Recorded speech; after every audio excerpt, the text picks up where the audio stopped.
tarde a todos. Sejam muito bem-vindos ao 20º Encontro Virtual de Participantes e Assistidos da Embraer-Prev.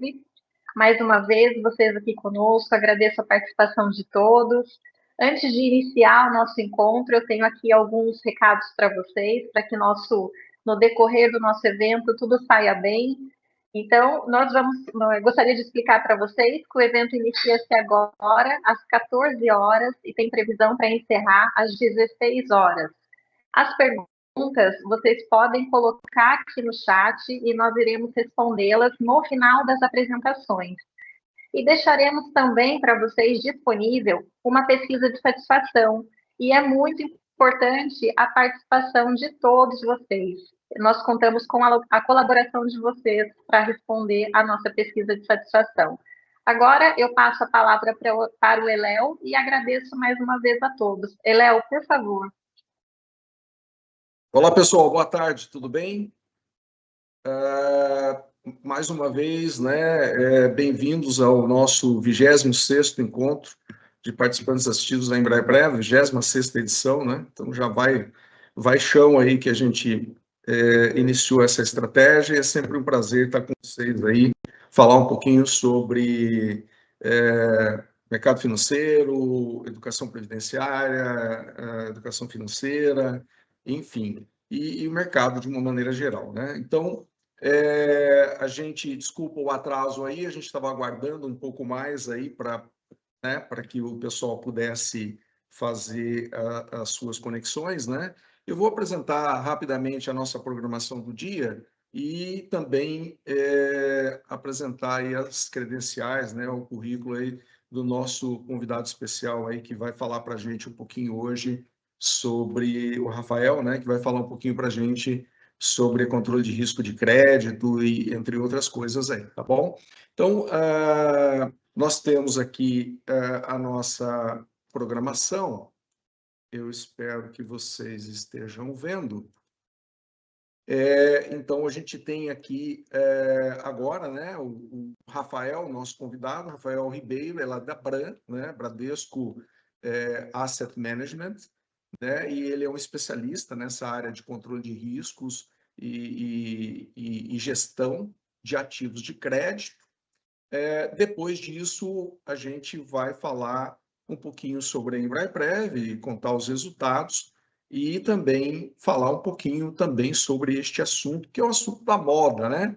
Desde que aconteceram esses episódios mais recentes, envolvendo aí Banco Master e suas derivações, né? Que ficou bastante em evidência na mídia, este assunto ganhou notoriedade, né? E muita gente pergunta para a gente, né, como é que a gente faz, como é que é a nossa estratégia de gestão em relação a este tipo de ativo, que é um ativo de renda fixa, mas é um ativo que tem as suas especificidades, né, e tem todo um cuidado, né, na gestão para que esse risco de crédito seja mitigado, né? E aí a gente vai contar um pouquinho qual que é a experiência também da entidade nesse sentido. Aí a gente abre para perguntas e respostas e a gente encerra às 16 horas. Eu vou passar agora para vocês o currículo, né, do Rafael, né? Então, o Rafael ele tem mais de 15 anos de experiência no mercado financeiro, já exerceu atividades na área comercial, gerenciamento de riscos e, mais recentemente, na gestão de recursos. Então, hoje ele está trabalhando mais essa questão de gestão de recursos. Durante esses anos de experiência, teve passagens por diversas instituições, como Port Bank, Brasil Prédios Seguros e Previdência, antes de ingressar na Bran, né, na Bradesco Asset Management, em agosto de 2019. Ele é graduado em Administração pela Universidade Paulista, pós-graduado em Finanças Corporativas e Investment Banking pela Fundação Instituto de Administração. Então, Rafael Ribeiro está apresentado. Rafael, passo então a palavra para você, por favor, fique aí à vontade. Olá, pessoal. Boa tarde, tudo bem? É muito bom estar aqui com vocês, obrigado pelo convite. Eu fiz uma apresentação breve para comentar um pouco sobre seria, como se dá um processo de avaliação de risco e alocação de risco de crédito privado. Além disso, até mesmo entrar um pouco nas nuances do que a gente tem percebido do mercado como um todo. Aproveitando a oportunidade, eu já começo contando um pouco que a Asset que eu represento hoje é uma gestora de recursos do Banco Bradesco, que tem sob gestão aproximadamente R$1 trilhão e mais ou menos 270 pessoas profissionais, com o Bruno Funchal sendo o responsável pela Asset como um todo. Ele é o CEO, a Ana Luísa Rodella, que é a minha chefe, ela é a CIO, e o Ricardo Eleutério, ele é o diretor do lado comercial e suporte como um todo. Eu preciso, para explicar para vocês, antes mesmo de vocês falarem, puxa, o Rafa não está falando de crédito, por quê? Antes de falar de crédito, eu preciso explicar para vocês como é estruturada a minha mesa de crédito privado. Isso aqui já vai dar para vocês uma boa direção com relação a como eu trato esse assunto. Nós temos hoje, na mesa de crédito privado, aproximadamente meio tri sob gestão. Então, daquele 1 tri, metade está em uma mesa, que é essa mesa. Por que ela tem tudo isso de pessoas e essa característica? A gente tem uma divisão específica com relação à atuação de cada um dos profissionais. Então, quando eu começo aqui a olhar um pouco essa parte da mesa aqui, que é o Rafael Gruner, ele é responsável por mais ou menos uns 95% desses 500 bi que vocês estão olhando aqui. E aí, vocês conseguem ter um pouco da profundidade com relação a como é estruturado o time de gestão.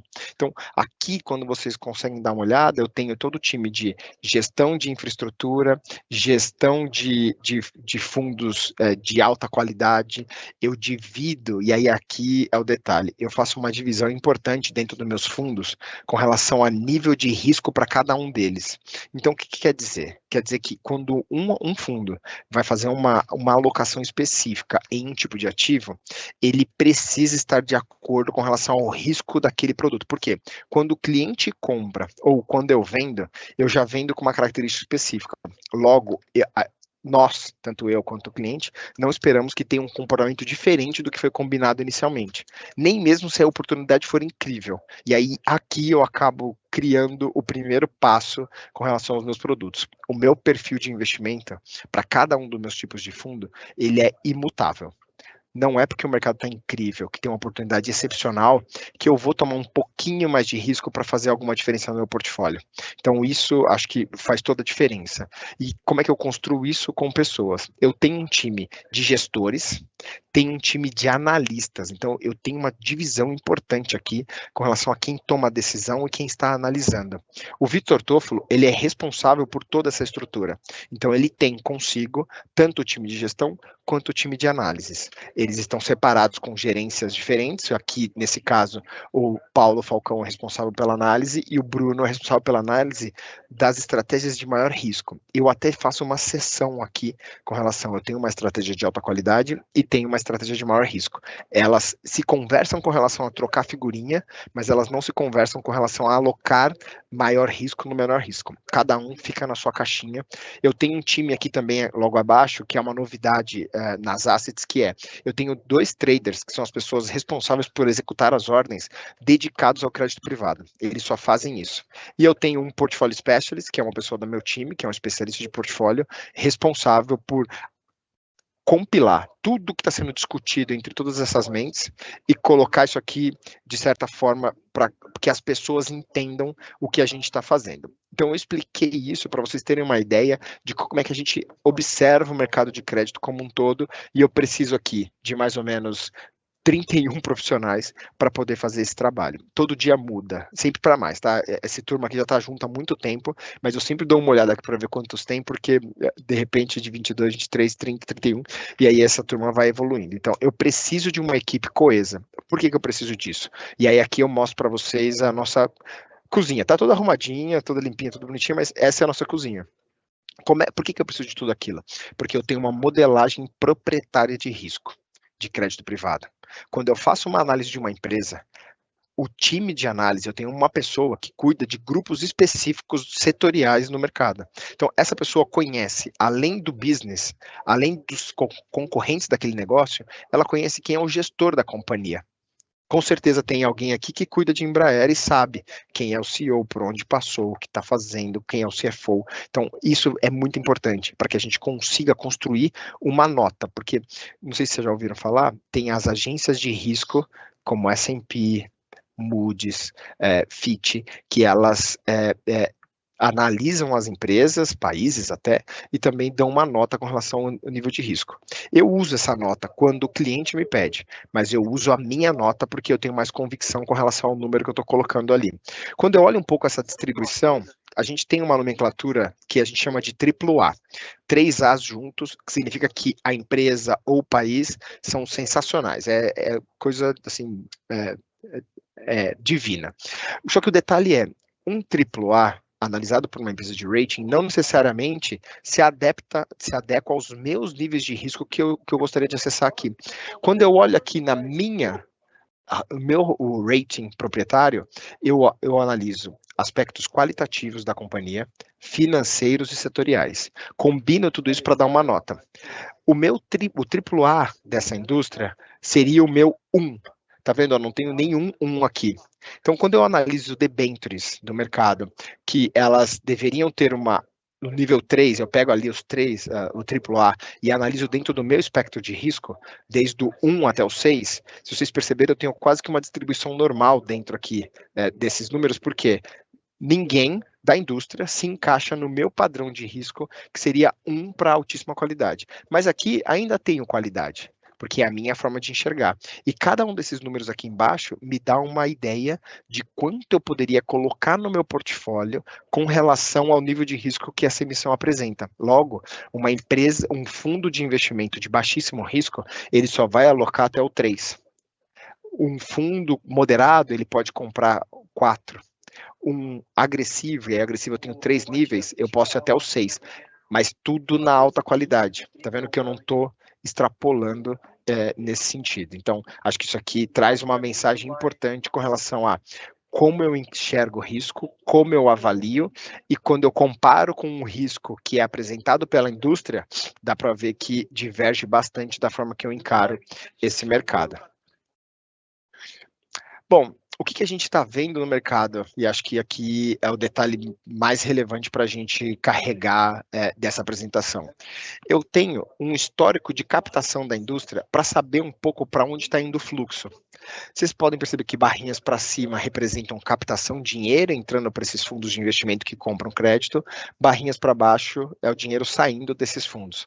Por que isso é tão importante? Porque a gente tem uma máxima aqui no mercado financeiro, principalmente quando a gente pensa em crédito privado ou ações, que é contra fluxo não há argumento. Então, eu tenho fluxo negativo, provavelmente o desempenho dessa indústria será pior, ou o gatilho para esse desempenho pior, para esses resgates, foi um desempenho pior. Então, eu tive alguns eventos de crédito, onde as empresas apresentam dificuldade pagar suas dívidas. Provavelmente a partir dali, aquele gatilho faz com que os investidores comecem a fazer resgate com receio das cotas deles serem contaminadas por aquele movimento. E acaba contaminando todo o mercado como um todo, porque todo mundo faz um movimento de massa, sendo que não necessariamente você está sendo impactado por aquilo. Às vezes é muito mais falta de conhecimento.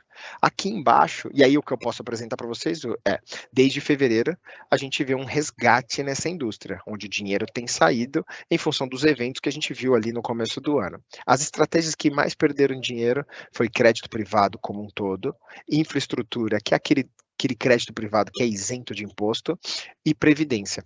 Contrapartida, fundos referenciados DI que tem um pouco de crédito, também estão recebendo dinheiro, bancos também recebe dinheiro, que é uma estratégia bancária somente de LFs, que são letras financeiras de banco de altíssima qualidade, a gente também vê entrar dinheiro, e depois, marginalmente, algumas outras oscilações.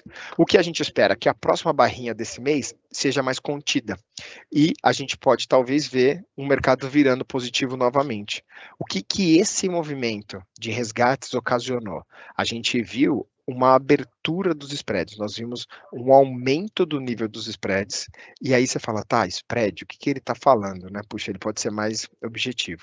Quando você pensa numa dívida de uma empresa, você não pode comparar a taxa de remuneração daquela dívida com o título público, basicamente, porque os riscos são diferentes. Título público, quem emite é o governo. O governo, se quiser, tem dinheiro infinito, ele vai imprimindo e vai pagando a dívida dele. Do outro lado, uma empresa precisa do seu trabalho laboral, das suas entregas, para poder pagar aquela dívida. Logo, quando eu comparo um com o outro, um deles deveria ter uma remuneração maior em função do risco. essa diferença entre a remuneração da empresa e a remuneração do ente governamental, do governo, a gente chama de spread, que aí a gente usa muita coisa em inglês, que é diferença, é a diferença entre um e o outro. E aqui já vai a segunda dica mais importante para vocês terem em mente. Lembra quando nossos avós, ou mesmo mãe, falava, quando a esmola é demais, o santo desconfia? Aqui tem um detalhe importante. Lembra que eu falei que a empresa paga um spread de crédito, paga uma taxa maior do que o governo, porque o risco é maior? Logo, se essa taxa for muito maior, muito distante do que a do governo, você vai olhar e falar, cara, tem que ter alguma coisa errada. Ninguém dá dinheiro no mercado que a gente vive, nenhum lugar, ninguém dá dinheiro para ninguém. Então, se a remuneração está muito alta, quer dizer que tem alguma coisa errada. Então, um primeiro sinal para vocês, quando vocês tiverem intenção, e até aqui uma dica pessoal, tiver a intenção de comprar crédito privado para a carteira de vocês, na pessoa física ali no seu dia a dia, se a taxa estiver muito alta, tem alguma estranheza, tenha em sua mente que tem uma coisa fora e alguém não está te contando. Ninguém paga nada a mais porque é bonzinho. Todo mundo está aqui para fazer negócio. Então, tem um nível de preço, um nível de taxa justo, tá bom? Como eu tenho encarado o mercado de crédito privado? Eu tenho comprado e vendido mais. Isso aqui é quase que eu diria algo que a gente não está acostumado no mercado de crédito privado. Historicamente, no mercado de crédito privado, a gente comprava, que é aqui essas barras mais escuras, e a gente carregava até o vencimento. Lembra que eu falei que eu tenho 2 traders, 2 pessoas responsáveis por negociar crédito privado todos os dias? Essas pessoas, elas negociam mais papéis no mercado secundário. Lembrando, mercado secundário é quando você troca um ativo de mão. Quando você repassa ele para outra pessoa e aquela pessoa te paga. É como se tivesse um carro, você vendeu o carro, e aí a pessoa compra um apartamento e por aí vai. Então, a gente vê um mercado mais maduro do lado do crédito privado, onde a gente vê um nível maior de negociações de secundário. Aqui eu vejo, essa aqui foram as compras que eu fiz no mês passado, mais ou menos 3,1 bi, e eu tenho as vendas que eu fiz mais ou menos na casa de 2 bilhões. Mês passado não teve compra de mercado primário, que é a empresa vindo fazendo a primeira emissão para o mercado. Por quê? Porque como teve toda a incerteza dos outros meses, as empresas não conseguiram ninguém que tivesse disposto a comprar uma nova dívida. Mas dá para ver que eu sou bem ativo entre compras no primário e vendas no secundário. Comparando os mesmos períodos de 2025 e 2026, até abril, eu comprei 15,8 bi em 25 e esse ano eu já fiz 19 bi em módulo, quando eu considero tanto as compras quanto as vendas, tá? Então eu estou bem mais ativo no mercado secundário, isso aqui mostra que o mercado está mais maduro. Eu trouxe esse slide aqui porque eu queria chamar a atenção com relação a essa parte superior. Hoje, a gente tem visto os eventos de empresas dizendo que estão com dificuldade de pagar, que estão ali com caixa menor, que precisam de ajuda, e a gente tem visto algumas coisas ali na superfície. Só que quem está no mercado financeiro no dia a dia sabe que tem uma parte aqui embaixo, abaixo da água, que tem trazido uma certa incerteza. Então, o que está acontecendo? A gente vê um mercado de crédito maduro, onde a reprecificação ela é mais justa. Então, essa oscilação e essa incerteza, ela é percebida com uma velocidade maior.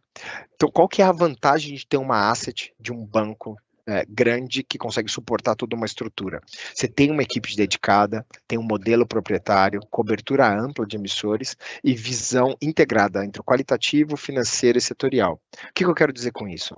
Que não é porque aconteceram esses eventos até agora que a gente tem um mercado ruim. O que é mais importante? Quando o mercado fica incerto, taxa, spread de crédito, as taxas sobem. Quando a taxa sobe, até alguns papéis que são muito bons passam a remunerar mais. É como se eu sempre quisesse comprar um imóvel em Moema, aqui, que eu moro em São Paulo. Moema é um bairro super legal aqui de São Paulo, eu sempre quis morar lá. Aí, de repente, por causa de um bairro lá no Ipiranga, que as coisas estão dando errado, que é longe daqui, as pessoas começam, nossa, porque os imóveis não devem valer tudo isso, e os preços começam a cair. E aí o imóvel que você sempre quis, que estava custando uma fortuna, agora está acessível. Aí você fala, quer saber? Não vou comprar, porque o mercado imobiliário está ruim. Você fala, cara, ainda é Moema, ainda é o lugar que você quer morar, ainda é o seu sonho. E o que eu tenho feito aqui na minha mesa estou buscando novas Moemas para poder comprar. E a gente busca essa empresa de alta qualidade, altíssima qualidade, que agora passa a ter um spread, uma taxa que é atrativa para mim. Então, esse daqui é o spread de crédito médio, eu já vou para o final da minha apresentação, e eu faço a medida dele olhando todas as emissões que tem na Ambima, e essas emissões, a Ambima é a associação de mercado, e essas emissões, a gente acaba acompanhando a evolução dela com relação às negociações que são feitas pelos investidores. Dá para ver como ela oscila? Isso aqui significa que o mercado mais maduro tem tentado reprecificar numa velocidade mais rápida. Mas olha que interessante, ele já está voltando. A mesma pessoa que reclamou que perdeu dinheiro ou que a estratégia não rodou como queria, hoje já está mais satisfeita porque os mercados já estão ficando mais enquadrados, mais adequados. E por fim, eu chamo a atenção para isso daqui, ó. Em 2023, quando a gente estava falando lá de Light, Americanas, uma baita incerteza como um todo, a gente tinha mais ou menos 1,1 tri na indústria de crédito privado, olhando todas as empresas que estão fazendo gestão de crédito privado hoje. Agora, em 2026, a gente está falando de 2,5 tri de reais. Então, é uma indústria muito maior e o diferencial é, lá, Light Americanas, que tinha um peso mais ou menos de 4,7% do índice Ambima, que o mercado era menor, hoje a gente está falando que tudo isso daqui, ó, Ambipar, Braskem, Raízen, GPA, a gente está falando que agora eles representam 0,6%. Então, é menor. O que é importante? Tudo que eu mostrei até agora dessas empresas, eu não tinha nenhuma delas. Por quê? Por causa do meu processo de antecipação com relação ao que a gente está vendo de mercado, fluxo de caixa e tudo mais, eu ou me desfiz antes de dar problema, ou nunca nem entrei porque eu não acreditava que teria um grande diferencial. Tem uma empresa que eu gosto, por exemplo, Localiza. Localiza hoje, os spreads estavam trabalhando mais ou menos a 1,20, com diferença do título público, ele foi até quase 1,50. Eu tenho comprado Localiza, porque eu acho interessante, gosto da estrutura da companhia, e esse aqui é um dos exemplos das moemas que eu estou em busca para colocar no meu portfólio. Bom, gente, era isso que eu queria trazer para vocês, de forma bem resumida, talvez muito mais provocativo do que informações de tomada de decisão, mas é para construir aqui um racional, até mesmo para criar uma pista aqui para a gente continuar com as próximas apresentações. Obrigado. Muito obrigada, Rafael, pela sua apresentação. Agora nós daremos sequência ao nosso encontro com a apresentação do Eléo, com a visibilidade da Embraer-Prev. Eléo, por favor. Bom, pessoal, em primeiro lugar, obrigado aí, Rafael, pela sua apresentação, né? Sempre bom ouvir uma pessoa que está dentro desse mercado, né? Vivendo todas essas experiências e mostrando, né, que existe uma indústria muito poderosa, muito robusta, muito forte, né, nesse segmento de crédito privado e que muitas vezes a gente tem eventos no mercado, como ele mesmo comentou, né, que às vezes se evidenciam, né, e de alguma maneira podem parecer que existe algum tipo de fragilidade neste tipo de ativo, né? Gente, o que existe são riscos, e esses riscos, obviamente, a gente precisa sempre ter uma boa gestão para que eles sejam mitigados e a gente possa, de alguma maneira, usufruir dos benefícios, né, de um tipo de ativo que oferece uma boa rentabilidade. Sempre lembrando que os ativos de crédito privado, eles são renda fixa, né? Então, prova que mesmo renda fixa tem riscos com qualquer tipo de investimento que a gente faça, seja dentro de um plano de previdência complementar, onde, como a Embraer-Prev, onde a gente faz uma série adota, né, uma série de controles para mitigar esses resultados, seja uma indústria de mercado onde, pessoalmente, você pode fazer esse tipo de investimento. Então, dentro do conceito de educação previdenciária, a ideia é a gente explicar um pouquinho para vocês sobre este mercado e depois dar a oportunidade para a gente responder algumas questões aí que vocês possam ter dúvidas, tá?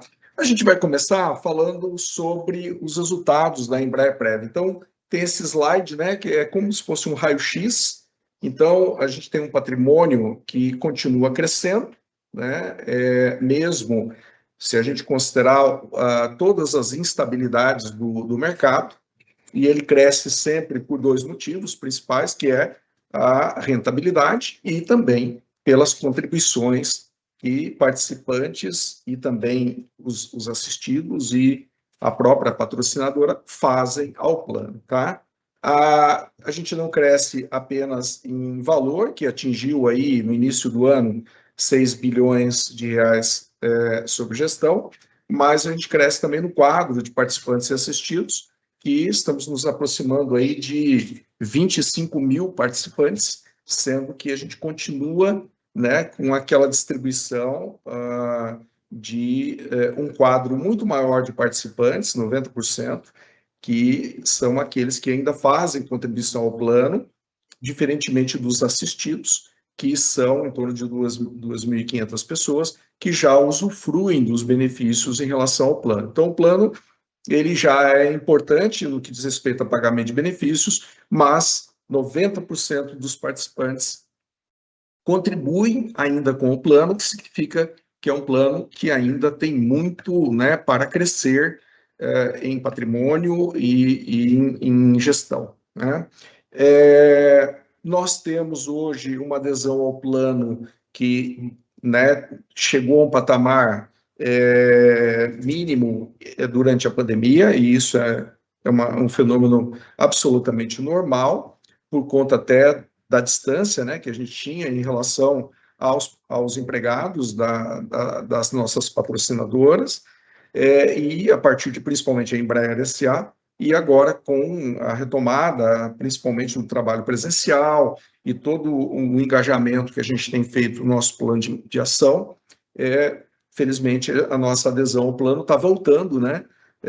Está escalando e voltando a crescer. Então, hoje nós estamos com uma adesão de 86%, que é terceiro quartil da indústria, né? Como a gente diz em estatística, na verdade, ele está posicionado entre as melhores práticas, né, os maiores benchmarks da indústria de planos de previdência complementar. Então, a gente está com um índice de adesão alto, mas, obviamente, a gente pretende voltar aos patamares que a gente estava antes da pandemia, onde a gente atingiu próximos de 96%. Temos aí 10 pontos percentuais para galgar nos próximos anos, aí eu tenho certeza que a gente vai chegar lá. Quantidade de atendimentos que a gente realiza é bastante importante, eu sempre gosto de colocar esse número, porque é um trabalho bastante intenso e mostra o nosso esforço de estar próximo dos participantes assistidos.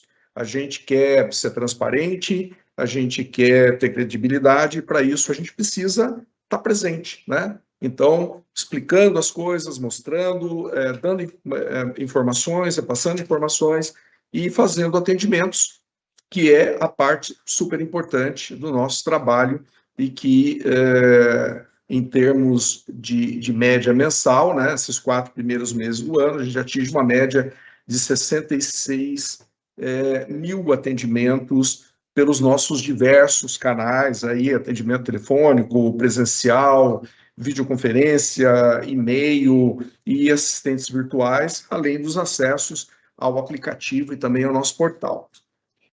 Não obstante a gente ser uma entidade relativamente nova, né? Nós somos uma entidade ainda relativamente jovem, nós, com essa quantidade bastante grande de participantes ainda em fase de acumulação e uma pequena parte em fase de recebimento do benefício, apenas 10%, a gente já paga, já devolve, né, para os nossos participantes, para os nossos assistidos, uma quantidade relevante de recursos. Então, a gente está projetando aqui para, com base, obviamente, no histórico desses primeiros 4 meses do ano, a gente chegar ao final do ano aí da ordem de pagamento de 164 milhões de reais sob a forma de benefícios, como eu disse, mesmo ainda o nosso quadro de assistidos sendo ainda,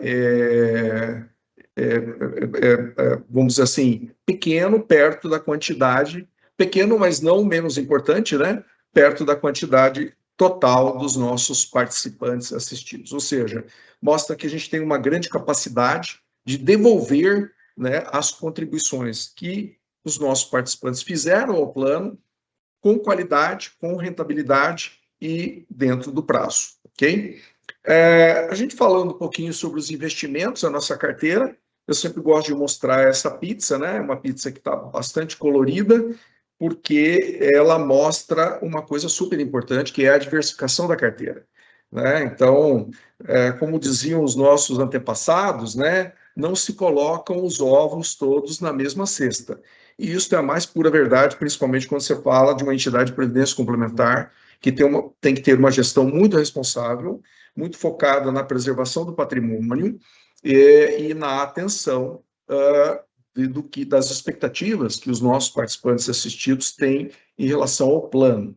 Nós sabemos dessas nossas responsabilidades e, por isso, a gente pratica a diversificação e, obviamente, se vocês observarem, tem uma quantidade bastante grande focada em renda fixa, que é o momento, né, que a gente tem hoje do mercado, um momento de oportunidades maior em renda fixa, seja em CDI, seja em títulos públicos, sejam em ativos de crédito, como o próprio Rafael falou muito bem até agora, seja também em renda variável, né? Embora a gente tenha uma parcela menor em relação à renda variável, mas isso esboça basicamente a escolha dos nossos participantes pelos nossos 4 perfis de investimento, que são esses perfis: o conservador, moderado conservador, convencional e o arrojado.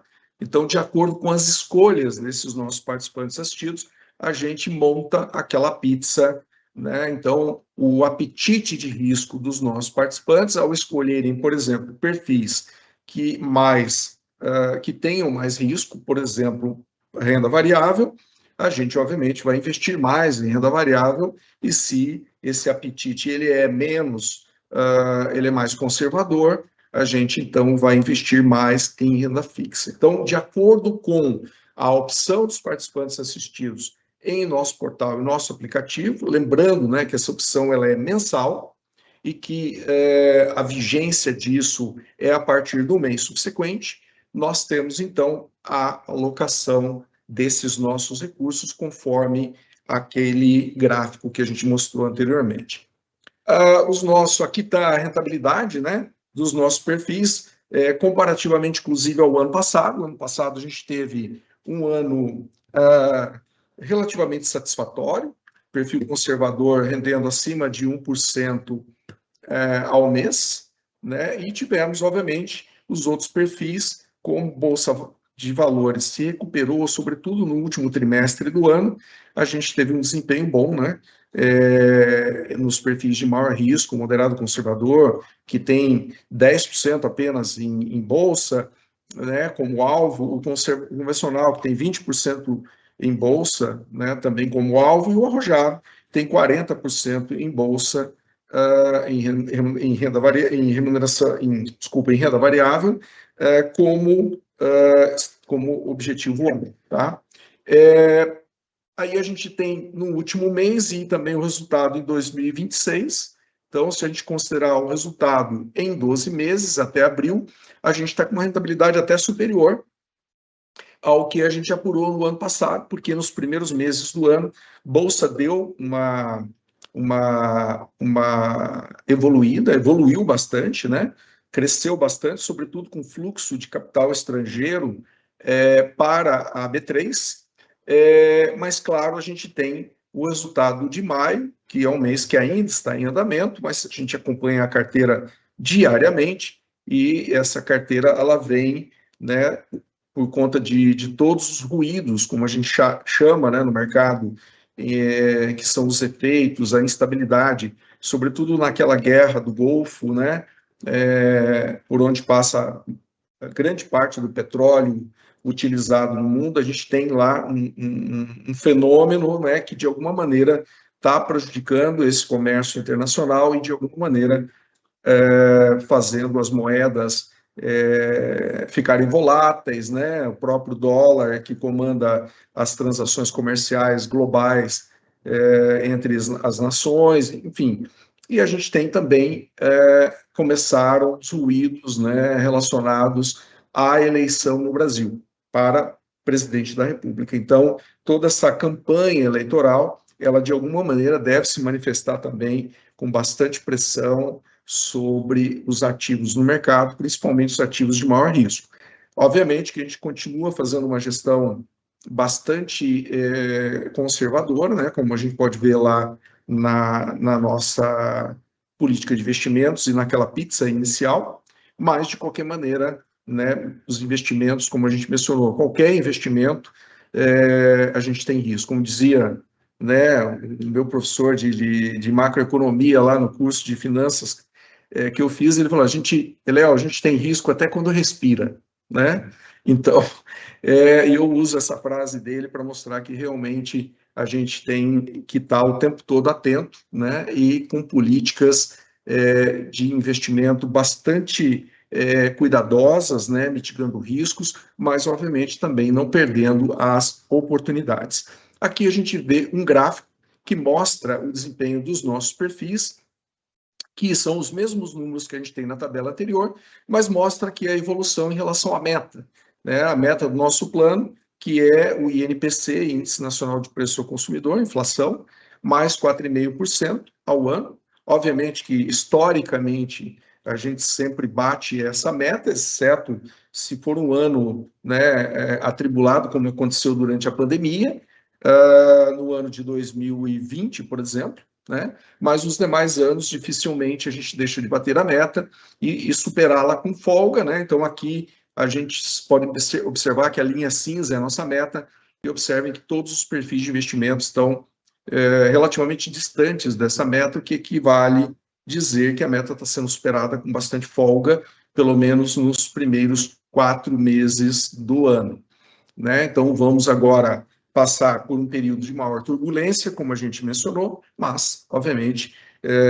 a nossa expectativa é que cheguemos ao final do ano com resultados bastante satisfatórios, a exemplo do que aconteceu no ano passado. Bom, aqui a gente termina a apresentação sobre investimentos e sobre o raio-x da empresa, e a gente vai complementar um pouco, né, do que o Rafael colocou sobre riscos, e a gente vai falar um pouco sobre como a Embraer-Prev utiliza essas ferramentas, que instrumentos, que tipo de controles que a gente exerce para ter sucesso num segmento de crédito privado, que é um segmento importante dentro da renda fixa, mas que a gente precisa ter bastante cuidado e ter os devidos controles de risco. Então, em primeiro lugar, vamos definir o que é ativo de crédito privado, tá? Então, ativo de crédito privado, ele é um título de dívida, vamos dizer assim, mas é um título de renda fixa. Ele é considerado um tipo de papel que é mais conservador, por exemplo, do que se a gente estivesse investindo, por exemplo, num fundo imobiliário ou mesmo em bolsa de valores. Então, ele é um título que tem uma maior previsibilidade, mas é como se fosse um título de dívida, por exemplo, do governo, né? Então, o governo tem lá, quando ele emite as NTNBs, né, os títulos de crédito da dívida brasileira, por meio de instrumentos, né, que ele gera, por exemplo, aqueles ativos que a gente investe no Tesouro Direto, são títulos de dívida do governo federal. Só que são títulos classificados como crédito soberano. O que é um crédito soberano? Crédito soberano é um crédito de um país que é soberano, que de alguma forma tem a capacidade de gerar, né, a sua dívida, pagar a sua dívida por meio da emissão desses papéis que nós, contribuintes, ou eventualmente o mercado financeiro, adquire e que em algum momento, dentro de um prazo, vão restituir isso, vão de alguma maneira ter isso de volta e o governo vai devolver este dinheiro. E a gente chama de título soberano porque é um título cujo risco de crédito ele é praticamente zero, né? É um risco nulo. Por quê? Um país como o Brasil nunca, né, apesar de toda a trajetória de eventos complicados da economia brasileira, diversos planos econômicos ao qual o Brasil foi submetido, nunca o governo deixou de honrar os seus compromissos de títulos soberanos. Então, por isso que a gente diz que é um papel que tem, vamos dizer assim, muito conservador e que o risco de crédito é praticamente nulo. Só que existem outros tipos de ativo de crédito, né? E é o que a gente chama de crédito privado, que foi o que o Rafael explicou para a gente, né? As várias formas, explicou o conceito de spread, explicou o conceito de risco, né? Então, eles são títulos de renda fixa, só que são emitidos por empresas, né? No caso, não financeiras. A gente chama de títulos de crédito privados corporativos emitidos por empresa. Porque existem ainda outros títulos de crédito privados, que são os títulos privados bancários, né? Que, em geral, são emitidos, né? Continuam sendo títulos de dívida, que servem para essas instituições captarem dinheiro e tendo como credor o investidor desses papéis. Então, os títulos bancários, eles, em geral, são títulos que pagam menos prêmio, mas porque eles têm, em geral, menos riscos. Quando você compra um título de crédito de um banco, por exemplo, né, principalmente a gente está falando dos grandes bancos, né, de um Bradesco, por exemplo, de um Itaú, né, mesmo os bancos públicos, né, Banco do Brasil, Caixa Econômica, são também papéis, em geral, bastante conservadores. Claro que a gente não pode falar a mesma coisa dos títulos bancários de bancos que a gente não conhece direito. É só ver o que acontece, por exemplo, com o banco, que aconteceu com o Banco Master, né? E como o Rafael bem falou, não existe almoço grátis. Quer dizer, se aparece um prêmio muito alto, é porque a gente, de alguma forma, precisa verificar se aquilo lá tem todas as condições para se sustentar, ou se não é um papel que, de alguma forma, o credor não vai receber o dinheiro. Nós não vamos receber o dinheiro de volta, né? Então, por isso, a gente precisa, de alguma forma, ficar bastante atento em relação a isso. E diferente de títulos públicos que não possuem a garantia do Tesouro Nacional, para que eles se tornem atrativos aos investidores, os títulos de crédito privado, que são aqueles emitidos por empresas brasileiras ou empresas no exterior, oferecem retornos maiores, o que a gente chama de prêmios maiores. Então, você pode ter, por exemplo, digamos que a gente tem um título público, né, uma NTN-B, Nota do Tesouro Nacional Série B, que é possível que a gente compre isso via aqueles sites, por exemplo, do Tesouro Direto, um título público. Eu posso comprar e ele pode estar lá, por exemplo, como está hoje, né, um papel desses, por exemplo, de vencimento agora em 2032, sei lá, ele pode ser qualquer um desses vértices de vencimento. A gente pode ter lá IPCA mais, né, um ganho que de alguma forma pode ser, por exemplo, né, usando cotações mais recentes, por exemplo, 7,49, né, 7,5 para arredondar. Então, um título público, se o título público paga isso, né, para que este mesmo papel, com este mesmo vencimento, sendo emitido por uma empresa corporativa, uma empresa, uma Vale do Rio Doce, uma Petrobras ou qualquer empresa grande ou pequena, ele tem que, de alguma forma, colocar, né, um prêmio, um preço um pouco maior, né, por exemplo, IPCA mais 8 e não 7,5, para que aquele papel tenha um atrativo maior para quem o adquire, ok? Bom, Léo, tudo bem, mas assim, do que a gente está falando afinal? Bom, a gente está falando de alguns exemplos, por exemplo, de títulos créditos privados corporativos, as debêntures, por exemplo. São títulos de dívida de médio e longo prazo emitidos por empresas para financiar projetos ou pagar dívidas, ou rolar suas dívidas, né? Um CRI, que é um certificado de recebíveis imobiliários, também é um crédito privado corporativo. O CRA, a mesma coisa, no caso, um certificado de recebíveis do agronegócio, ou um FDIC, né? Que talvez você já tenha ouvido falar lá do seu consultor do banco ter oferecido para você, né, um FDIC, por exemplo, né? Então, tudo isso são créditos, ativos de crédito privado que são utilizados por empresas para financiarem de alguma forma suas operações. Todos eles são títulos de dívidas, tá?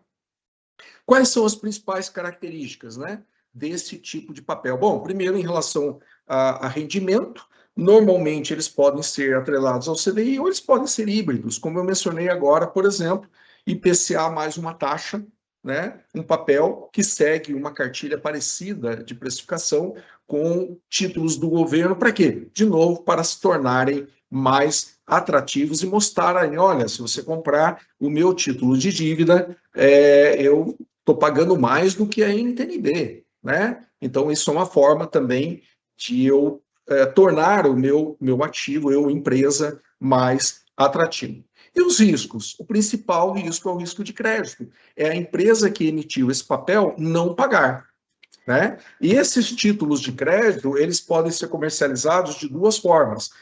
Como o Rafael, desculpa, estava falando do Marcelo, nosso diretor financeiro, que também fala isso, mas eles podem ser comercializados de duas formas. A gente pode ter mercado primário, quando eu estou fazendo uma emissão nova e estou emitindo um título de dívida corporativa, por exemplo, a Vale do Rio Doce vai lançar, né, uma captação e criou uma emissão para um projeto novo, que ela vai construir, por exemplo, uma nova mina de exploração de minérios, e para isso ela precisa criar toda uma infraestrutura, então ela vai emitir, sei lá, um pacote de recursos que ela precisa, 500 milhões. E esses 500 milhões ela vai botar preço nesse papel e vai estabelecer uma debênture, por exemplo, com X% do CDI, ou CDI mais 2% ao ano, ou, né, IPCA mais, sei lá, 8%, 7%, 10%, dependendo do tempo que ela vai pedir, né, para devolver o dinheiro. Obviamente tem um prêmio precificado. E aí, obviamente, não estamos falando da Vale, que é uma empresa poderosa e cuja capacidade de pagamento de um título desse é muito grande, mas a gente pode ter empresas novas que, de alguma forma, estão entrando no mercado e que, de alguma forma, podem emitir este tipo de papel. Também um título novo que a gente chama de uma emissão primária, é quando eu faço uma primeira emissão. Mas o mercado brasileiro é um mercado muito robusto, é só ver lá o número que o Rafael contou para a gente, né? Só o Bradesco administra uma carteira de mais de 500 bilhões de reais somente neste segmento de risco de crédito. Então, é um mercado muito maduro no Brasil. Então, ele tem também um mercado secundário, ou seja, eu posso comprar um papel novo de crédito com uma emissão nova, tipo esse exemplo que eu dei da Vale, mas eu posso também ir no mercado e procurar papéis que estejam disponíveis, né, nos bancos, nas empresas que distribuem este tipo de papel e adquiri-lo também no mercado secundário por conta de algum tipo de oportunidade que apareceu. Por exemplo, queda nas taxas de juros ou mesmo abertura nas taxas de juros, né? Então depende do meu objetivo de alocação. Pô, Léo, mas se tem risco esse tipo de papel, por que a Embraer compra, então, esse tipo de papel? Bom, a gente falou lá no início muito sobre diversificação. Então, se a gente, por exemplo, conseguisse bater a nossa meta colocando todos os nossos recursos em CDI, eu teria um risco praticamente zero e conseguiria um excelente resultado. Mas não é assim que funciona, né? Hoje o CDI até está em alta, mas dentro de alguns anos, com a trajetória de cortes pelo Banco Central Brasileiro, a gente vai ter, por exemplo, uma Selic caindo, né? E o CDI, de alguma forma, caindo junto, né? A gente vai ter que procurar outros ativos para que a gente consiga bater as nossas metas e atingir os nossos resultados. E um exercício de diversificação da carteira, ele é também por meio deste tipo de investimento, onde a gente tem a oportunidade, inclusive, de ganhar, né, alguns recursos a mais, no caso que eu chamei de prêmios, por exemplo, em relação aos títulos públicos federais, que têm menos risco e, por isso, tem um prêmio menor, ok? Bom, o que a gente faz para mitigar? Se a gente investe nesse tipo de recurso, o que a gente faz para mitigar os riscos de crédito privado? Então, se a gente compra e a gente tem uma carteira de crédito privado, isso está disponível lá no nosso portal, a gente tem vários relatórios lá que mostram a nossa carteira. Eu recomendo a leitura do relatório de composição da carteira de investimentos, o RCCI, está na área aberta do portal. Vocês vão ver lá que tem uma carteira de crédito dentro de renda fixa, todos os papéis, os vencimentos, né? As classificações de risco, inclusive, isso existem em outros relatórios, né? Mas cada um desses ativos tem lá a sua classificação de risco, assim como o Rafael mencionou também. Mas a nosso controle de riscos na área de crédito privado, ele começa com a seleção de gestores. Então, quando a gente seleciona um gestor que vai administrar, que vai gerir um fundo de investimento de crédito privado, a gente utiliza todo um rigor metodológico. A gente começa com análise quantitativa, né, onde a gente observa, né, quantos tipos de fundos, qual o patrimônio sob gestão aquele gestor tem no mercado de crédito privado brasileiro. Além disso, né, qual a rentabilidade que ele atingiu nos anos anteriores, né? Claro que a rentabilidade passada não garante a rentabilidade futura, mas ele é um indicador para mostrar, por exemplo, como que um gestor se deu, né? Como que ele performou durante períodos ruins, como, por exemplo, a própria pandemia, né? Temos a análise qualitativa, que é uma série de outras questões que a gente coleta dos gestores, quem são os sócios, qual a estrutura, qual é o quadro de pessoal, inclusive isso, currículos, né, a participação societária, a estratégia em diversos segmentos, mas principalmente no segmento foco que a gente está selecionando aqui, que é o de crédito privado, né, que tipo de sistema que ele tem de suporte à sua operação, a estrutura de atendimento, né, e, não menos importante, compliance, né, que é a forma que a gente observa controles de risco adequados e segregados da estrutura de gestão, né? Due diligence, ou o que a gente chama de avaliação da qualidade dos processos. Isso são uma série de reuniões que a gente realiza com os gestores antes de contratá-los, né?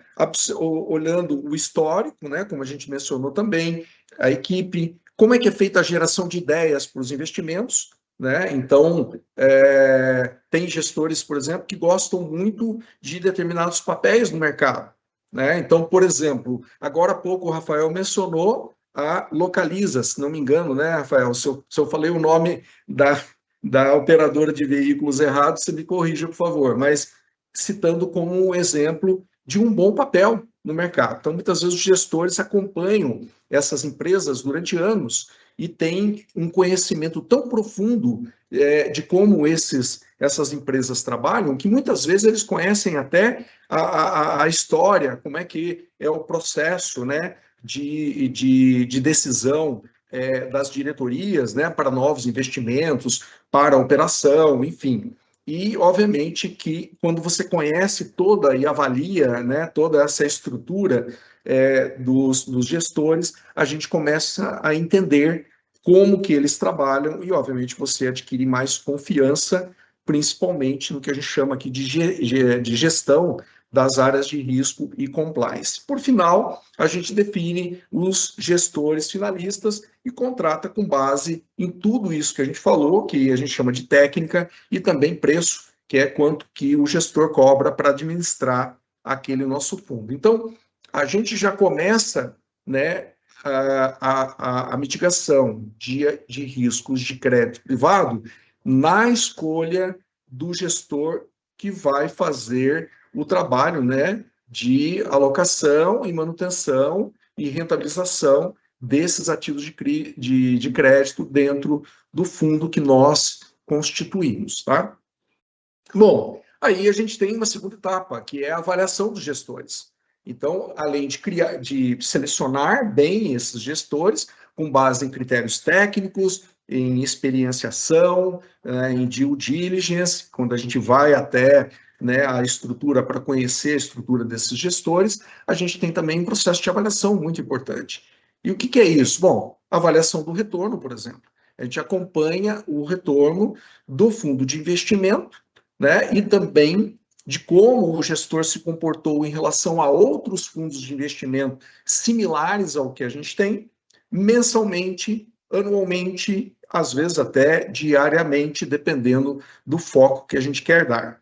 A gente faz reuniões periódicas com os gestores, no nosso caso, a gente faz reuniões mensais, onde o gestor apresenta para a gente como que ele concebeu aquelas ideias de investimento que a gente mencionou anteriormente, por que ele escolheu a Localiza, por que os nossos gestores, né, tem alguns gestores que gostam muito do papel de uma operadora de energia chamada Equatorial, por que eles gostam de Equatorial, por que eles, toda vez que aparece um papel, uma debenture, né, de uma dessas empresas, eles gostam de alocar esse papel, e aí, obviamente, não é porque eles gostam, né? Gostar é uma expressão entre parênteses, né? Que a gente muitas vezes brinca para o mercado. Ninguém gosta nada, né? A gente avalia os critérios técnicos e escolhe aquele papel porque ele tem, né, se deu bem em toda aquela avaliação técnica que a gente fez. Então, o gosto é uma forma mais simples e coloquial da gente dizer que gosta ou não de um determinado papel. É dizer que aquele papel é bom sob a ótica de risco, sob a ótica de rentabilidade, de confiança, né, na gestão. E no final a gente condensa todos esses resultados dos gestores e, de alguma forma, a gente pode premiar um gestor que tem um resultado muito bom, né? Então, com novas aplicações, por exemplo, novas contribuições que a gente receba mensalmente. Então, a gente pode olhar quais gestores que estão se dando melhor num determinado segmento e premiá-los com novos valores, com novas aplicações, assim como se um gestor ele não está indo bem, a gente pode também resgatar esses recursos de alguma maneira, transferindo para um outro gestor que esteja com uma performance melhor. O acompanhamento, portanto, ele precisa ser contínuo, e a entidade faz esse trabalho continuamente. Aí a gente vai falar um pouquinho sobre o conceito de notas de classificação de risco. Vocês se lembram do Rafael falando lá que o Bradesco, né, ele tem, inclusive, ele utiliza agências de classificação de risco internacionais, como é o caso da Embraer-Prev aqui, mas ele usa também o conceito de classificação de risco interno. Então, cada gestor, né, principalmente os maiores gestores, as maiores casas, né, e o Bradesco, obviamente, é uma das grandes casas, tem esse conceito de também, além de ter as notas de classificação de risco por agências internacionais, utilizarem também a sua própria classificação. No caso, este anexo aqui, ele está na nossa política de investimentos. Então, quem não conhece ainda pode entrar no nosso portal, olhar lá, pesquisar política de investimentos e vai encontrar tudo que a gente fala, quais são os controles todos que a gente estabelece, as premissas dentro de cada segmento de atuação. E na parte de crédito privado, vocês vão ver que tem todo um capítulo explicando como que são os nossos controles, né, neste segmento. E aí a gente utiliza as classificações de 3 agências internacionais que são muito conhecidas e que são utilizadas pelo mercado, não só no Brasil, mas fora do Brasil. Então, o que a gente chama de S&P, que na verdade é a Standard & Poor's, que tem essas notas da coluna mais à esquerda, a Moody's Internacional, que é a segunda coluna da esquerda para a direita, e no final a gente pula Moody's Brasil, que também é importante, mas acho que mais importantes são as classificações internacionais. E a Fitch, né, que é uma outra agência internacional, que é a última coluna, né, com números, sempre com notas entre curto e médio e longo prazo, ok? Entre curto e longo prazo. Por quê? Eu posso ter um ativo de crédito privado que seja de curto prazo. O que é um curto prazo? Sei lá, 2 anos, né? Mas eu posso ter um ativo de longo prazo, que eu esteja comprando, por exemplo, para 10 anos, 12 anos. Né? É mais raro a gente ter ativos de longo prazo na carteira, por causa dos riscos intrínsecos ao mercado de crédito, a gente procura sempre ter uma carteira que não seja tão longa. Né? Então, a carteira média da Embraer-Prev, por exemplo, está em torno de 5 anos, que a gente considera, entre 4 e 5 anos, que a gente considera um prazo razoável, né, para se administrar esse vencimento de títulos de crédito. E, Léo, mas o que significa esta tabela? Significa o seguinte: a gente não deixa nenhum gestor de crédito de fundos da Embraer-Prev alocar nenhum papel de crédito privado corporativo, ou seja, emitidos por empresas, se ele não tiver dentro desta tabela. ok? Então, se vocês observarem, por exemplo, essa tabela ela para lá na última linha, no A3, que é um risco que a gente chama módico, começa em quase nulo. Então, o risco ele diminui de cima para baixo, aumenta de baixo para cima. Então, o risco quase nulo é o que o Rafael mencionou, que é o que a gente chama de triple A, né? Ou AAA, por exemplo, na classificação da Fitch, né? Então, a AA é o que o Rafael chamou de estado da arte, a melhor classificação possível, e significa que o risco deste papel é quase nulo, ok? Então, a gente não deixa, por exemplo, nenhum gestor nosso alocar na nossa carteira nenhum papel, título de crédito privado corporativo que seja abaixo de, por exemplo, na tabela da Fitch, BBB+. Tá? Ok? Então, a gente não deixa, né? Sempre lembrando que a nota de bom pagador no mercado internacional, que eles chamam de grau de investimento, é BBB-. Então, antes do BBB+, que tem aqui na nossa tabela, existe ainda o BBB. Então, significa que a gente não aceita na nossa carteira nenhuma alocação de título de crédito privado corporativo que seja classificado por uma dessas 3 agências internacionais com menos de BBB+. Então, portanto, 2 graus, 2 degraus, né, 2 notches, como a gente diz no mercado financeiro, acima do grau de investimento internacional. Ok? Então, significa um conservadorismo bastante grande na alocação desse tipo de papel.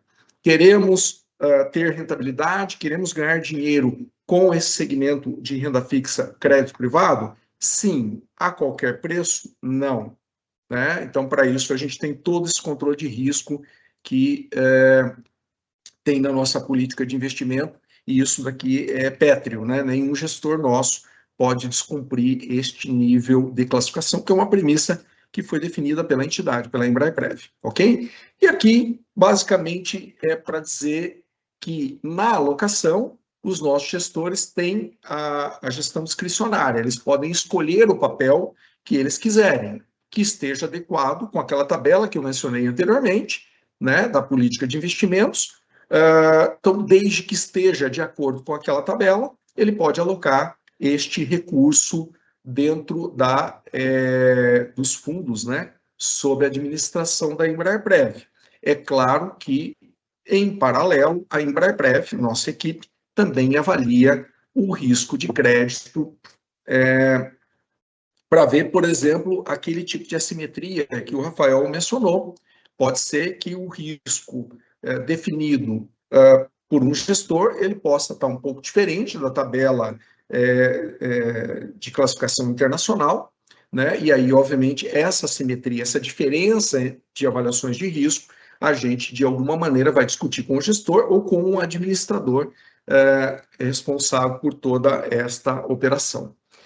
E aqui a gente chegou também ao fim da apresentação, um slide parecido com aquele que o Rafael mencionou. Então, fala-se muito no mercado, né, de ativos de crédito vinculado ao Banco Master. Eu tenho um conhecido, inclusive, que é médico e que me disse, Léo, eu comprei um ativo do Banco Master, né, mas eu comprei e, assim, eu falar que eu vou receber o dinheiro. E, de fato, ele acabou recebendo, porque estava dentro do limite mínimo, máximo, né? Desculpa, mínimo do Fundo Garantidor de Crédito, que é de 250 mil. Então, ele investiu na pessoa física no Banco Master. E aí, eu falei assim, mas por que você investiu nesse banco? Ele falou, Léo, pô, os caras me ofereceram um papel 150% do CDI. Eu falei, gente, que oportunidade é essa? Ganhar 150% do CDI. O meu banco lá me oferece títulos, né, papéis, a 100% do CDI, um pouco mais do que isso, mas 150%. Eu falei, pois é, mas esse é o ponto. Né? Quando você vê uma oferta que parece muito tentadora, como o próprio Rafael mencionou, a gente tem que duvidar disso. A gente tem que questionar, né? Se aquele papel, né, se aquele emissor, no caso o Banco Master, vai ter capacidade de pagar isso. E como é que você faz? Todos esses controles, no caso da entidade, com todos esses controles que a gente mencionou anteriormente. Se for na pessoa física, eu vou consultar e pedir mais informações sobre o emissor antes de alocar, ou se eu tiver alocado, se eu não deveria me desfazer daquele papel, né, por conta do risco que ele traz junto com o prêmio, né? Então, em geral, para que o ativo se torne atrativo, né, a instituição financeira, né, no caso aí um crédito bancário, mas poderia ser uma empresa também que de alguma maneira está precisando financiar a sua dívida e que ela possa escolher oferecer um papel com um título muito atrativo, por exemplo, IPCA mais 12% ao ano, né? Certamente este é um papel muito atrativo.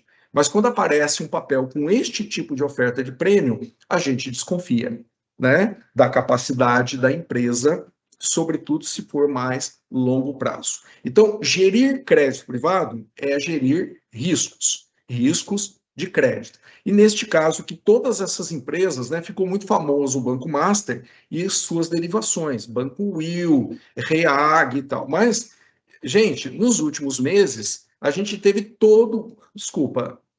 no último ano e mais recentemente, né, a gente teve, nos últimos meses, todos esses casos. Então, Ambipar é um grupo bastante grande que também está com dificuldades de pagar as suas dívidas e honrar os seus compromissos de crédito. Aliança EMAI, Liga, que é uma empresa de telecom, Oncoclínicas, que é uma rede de planos de saúde, a Raizen, né, que é uma empresa super conhecida, uma joint venture entre a Petrobras e a Shell, e, no entanto, é uma empresa que está com dificuldade. Viveo, a própria Azul, né, Elfa, CSN, né, Companhia Siderúrgica Nacional, V-Rental, né, a Gol, o Grupo Pão de Açúcar, o GPA e a Braskem também, né, todas essas empresas, de alguma maneira, elas geraram algum movimento de preocupação dos investidores no mercado.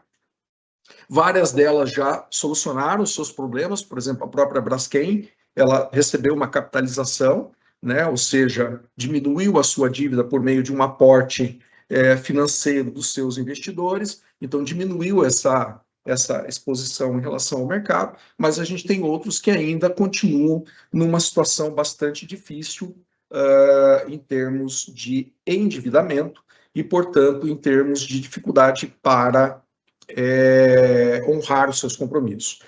Antes que vocês me perguntem, a Embraer-Prev não esteve e não está, né, suscetível a nenhum desses papéis. Então, por meio dos controles que a gente mencionou anteriormente, a gente conseguiu, de alguma forma, passar por esta mini crise, né, nesse segmento de crédito privado, sem que, de alguma forma, a gente fosse afetado e tivesse, de alguma maneira, trazido algum tipo de prejuízo, né, ou de rentabilidade abaixo do que se esperava por conta deste tipo de movimento, ok? Basicamente era isso, gente, eu me estendi um pouco mais, mas a gente achou importante porque tem muita desinformação no mercado sobre ativos de crédito e também muita desinformação relacionada ao segmento de entidades de previdência complementar, né? E, obviamente, o nosso objetivo aqui é esclarecer tecnicamente como as coisas funcionam. E a gente está à disposição de vocês aí para perguntas, né? Por favor, fiquem à vontade e obrigado pelo tempo aí de vocês. Obrigada, Léo. Antes de iniciarmos as perguntas, eu vou reforçar com vocês, participem da nossa pesquisa de satisfação. E a primeira pergunta é para a Embraer-Prev, para o Eléo. Os investimentos da Embraer-Prev em títulos imobiliários compreendem fundos imobiliários e também imóveis físicos, como shopping centers, galpões para logística, lojas comerciais, postos de gasolina, terminais ferroviários, rodoviários, marítimos? Excelente pergunta, tá? E dá oportunidade para a gente também de esclarecer sobre isso. Esse segmento imobiliário também são ativos de crédito, né? A gente também compra, obviamente, financiar, obviamente são ativos, talvez o Rafael vai dizer, pô, o Léo tá falando coisa esquisita lá, não é bem assim.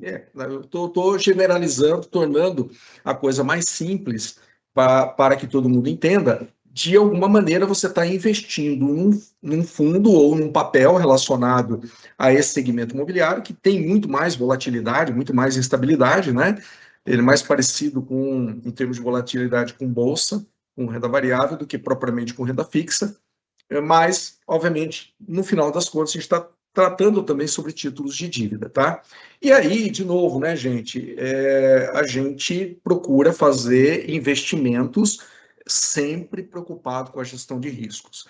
E aí, tem entidades que têm carteiras enormes de imóveis, né? E que compram muitos imóveis. E, obviamente, principalmente as entidades de previdência complementar maiores, que têm que diversificar a sua carteira e acabam comprando imóveis com o objetivo de rentabilizar, né, esses imóveis e como ativos de investimento da sua carteira. Eu já tive experiência disso no passado. E eu posso dizer para vocês, não é uma boa, né? A gente gasta muito tempo gerindo questões, quando você tem um imóvel próprio, questões diversas, como, por exemplo, reunião de condomínio, como, por exemplo, mas se eu vou comprar lá um galpão, não necessariamente eu vou ter reunião de condomínio. Sim, mas se você quer diversificar, você vai ter, que a gente chama de lajes corporativas, quando você compra um imóvel que vai ser alugado, por exemplo, para uma empresa se estabelecer dentro da Grande São Paulo, por exemplo, né? E ela vai pagar este aluguel e isso vai ser a rentabilidade do meu plano, de alguma forma, né? Então, a gente encontrou aqui uma forma muito mais produtiva, eficiente de fazer investimento nesse segmento, que é por meio de fundos de fundos. Então, que a gente chama de FOFs, né? Ou Fund of Funds, né? São várias formas de falar a mesma coisa, tá? É fundo de fundo. A gente cria um fundo exclusivo, e este fundo, o que ele faz? Ele vai comprar fundos imobiliários no mercado. Um só? Não. Por quê? Se ele comprar um só, lembra da história dos ovos lá da nossa avó. Você colocar todas as, né, o mesmo ovo, né, ou seja, todos os ovos numa mesma cesta, você de alguma forma pode ser prejudicado, né? Você não está mitigando o risco. Então, o que a gente faz? A gente distribui o patrimônio do nosso fundo imobiliário em 25 cestas diferentes, né? Então, a gente compra, na verdade, varia entre 25 e 28 fundos que têm a melhor avaliação, rating, acabamos de falar de classificação de risco, que tenham as melhores avaliações no mercado, as melhores oportunidades de ganho. Obviamente, são fundos que têm também a sua volatilidade, os fundos bem administrados, e aí a gente investe em tudo isso que você, né, que o nosso participante comentou aí. A gente investe em laje corporativa, então tem um fundo lá que compra, né, que compra cotas de lajes corporativas, que são fundos que a gente aluga para grandes empresas. Eles compram cotas de galpões, que agora está na moda e está super valorizado no mercado. Há uma corrida aí entre Shopee e Mercado Livre para comprar galpões, porque eles querem expandir a sua rede logística. Então, quando a gente fala em compra de galpões, a gente está falando em centros de distribuição de produtos, principalmente para o tal do e-commerce, né? Que é o comércio eletrônico.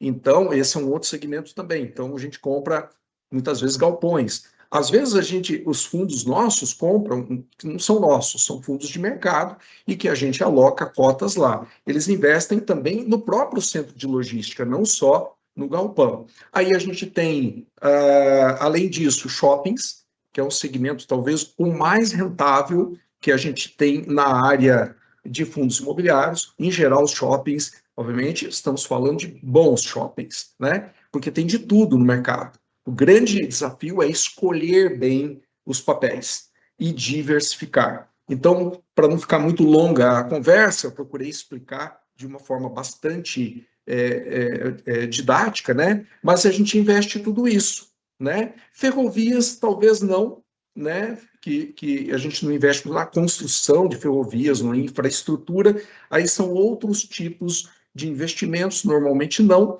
mas, por exemplo, centros de logística para suporte à ferrovia, sim, né? Então, esses são os imóveis que, de alguma forma, tipos, né, de imóveis que a gente, né, repetindo, essa classificação é bastante comum no mercado, lajes corporativas, shoppings, galpões e centros de logística são vamos dizer, o nosso mercado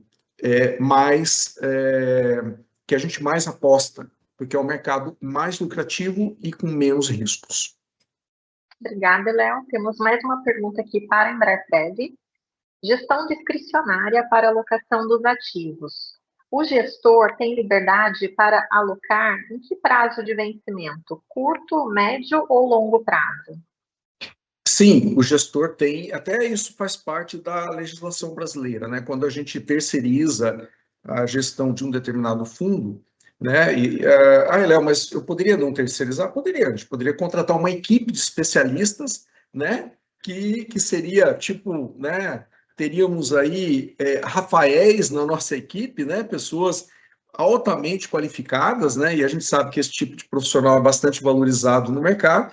A gente teria que constituir essas equipes e ter essa equipe própria, por exemplo, para fazer esse tipo de gestão. Não faz sentido para nós, como entidade de previdência complementar. A gente entende que a melhor forma, inclusive, de mitigar riscos, né? Porque tanto os gestores como o administrador na nossa carteira são gestores muito conhecidos no mercado, que têm bilhões, trilhões de patrimônio sob gestão e que, de alguma maneira, fazem a gestão de risco de acordo com as nossas políticas de investimento. Então, quando a gente contrata um gestor terceirizado, a gente tem que cumprir uma legislação, que é uma legislação da CVM, Comissão de Valores Mobiliários, número 175. E uma das questões que está lá dentro dessa legislação, ela está disponível na internet, vocês pesquisem lá, CVM 175, vocês vão descobrir que lá dentro tem um monte de regras a qual a gente é subordinado para ter um fundo, por exemplo, exclusivo, como são os nossos fundos.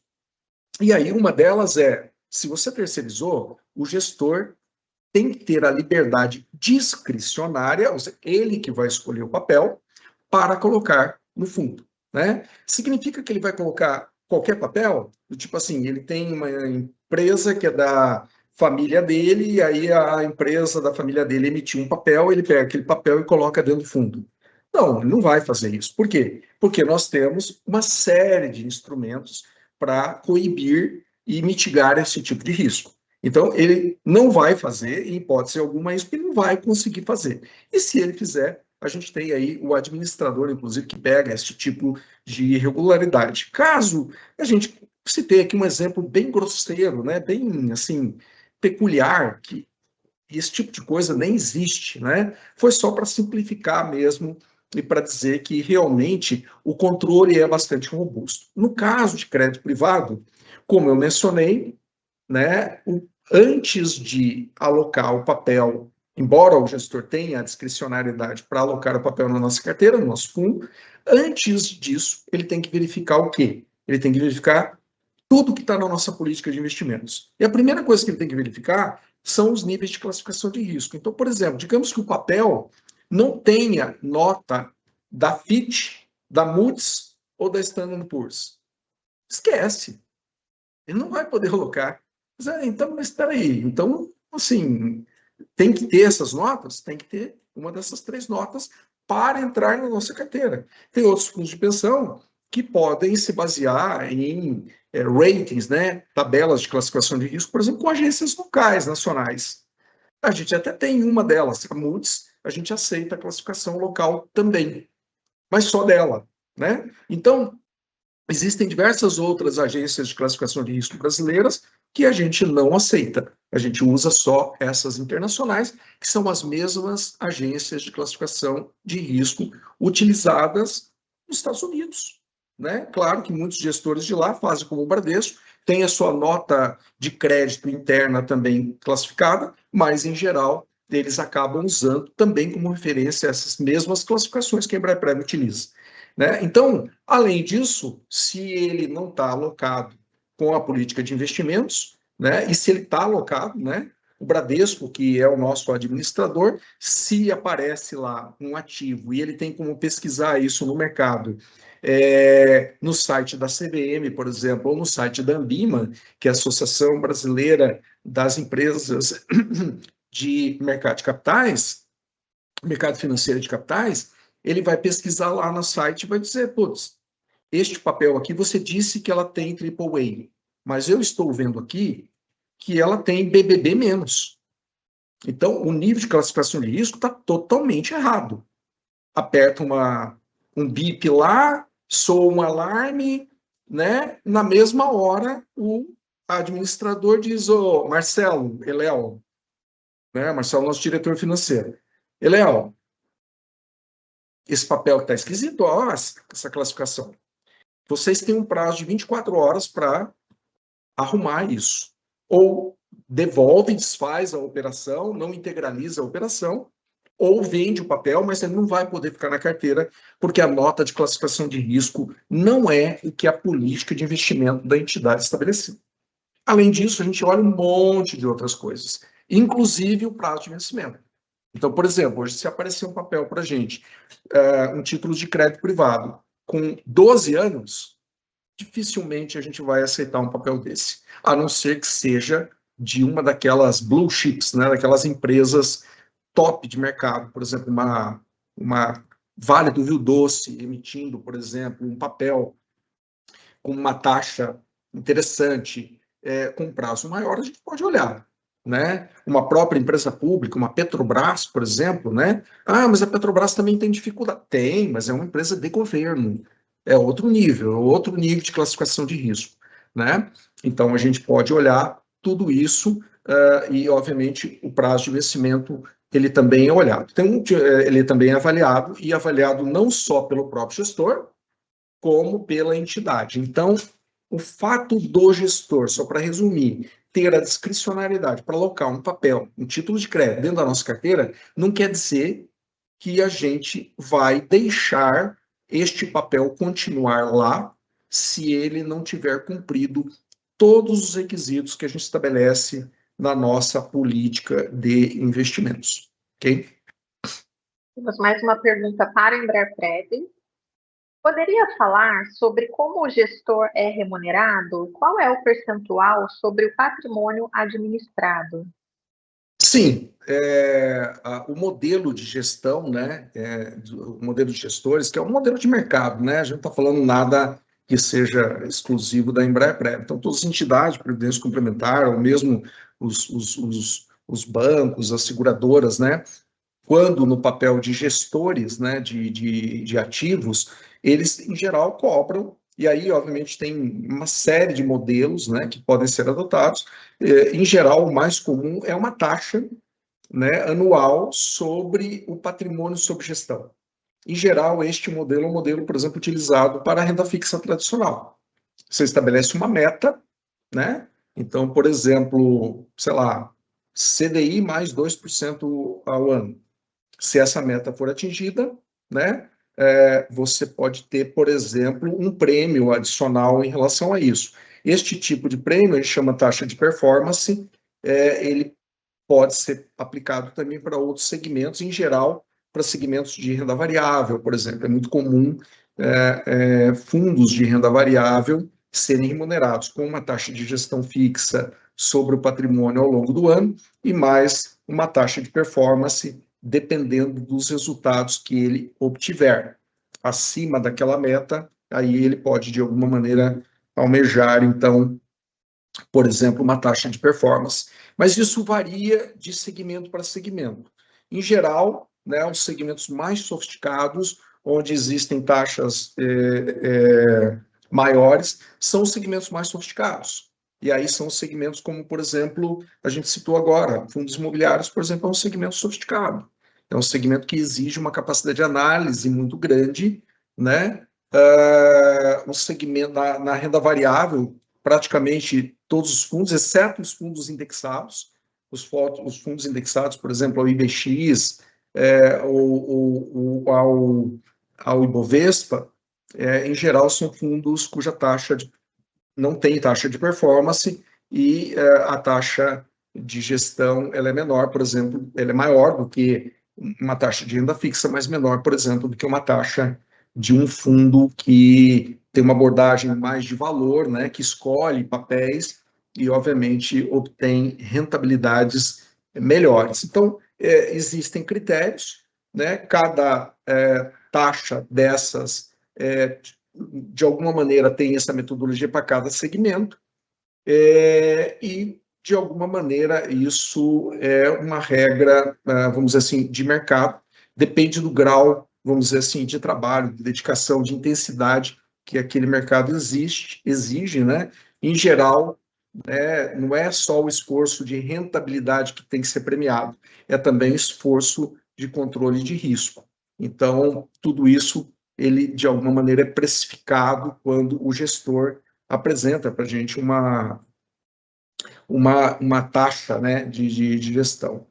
Então, em geral, a gente não divulga as taxas individuais de cada um dos nossos fundos e gestores, mas a gente divulga a nossa taxa geral de administração, que é quanto que todo esse esforço de despesas e custos para fazer a gestão, né, quanto que ele representa em relação ao patrimônio do plano.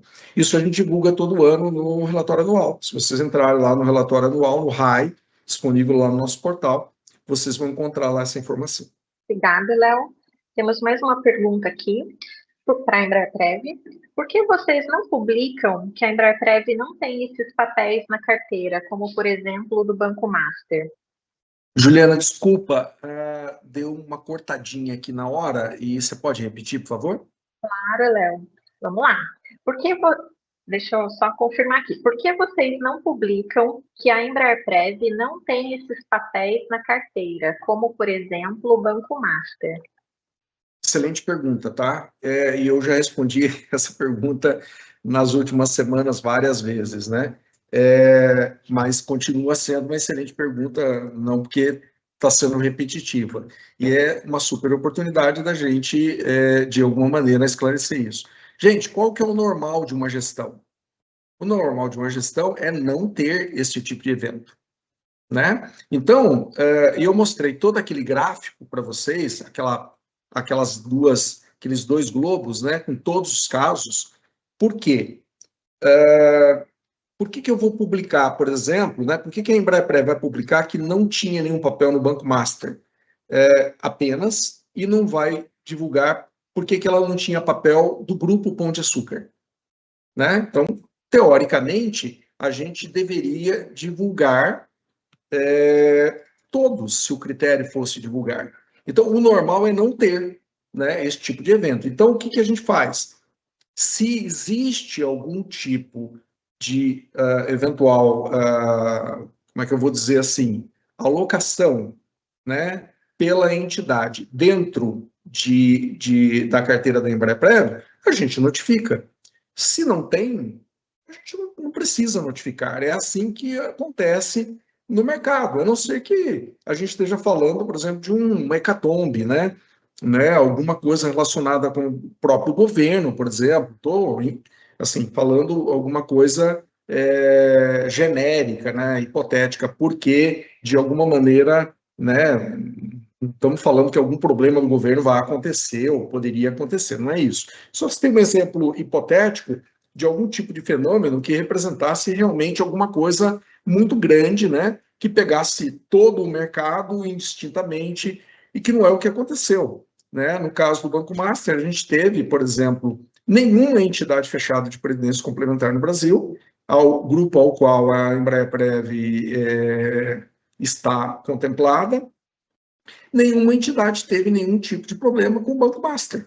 A gente teve problemas, né, o mercado, de alguma maneira, previdenciário teve, exclusivamente com as entidades que a gente chama de RPPS, que são as entidades que gerem fundos públicos. Então, são os fundos de prefeitura, os fundos de governos estaduais, né?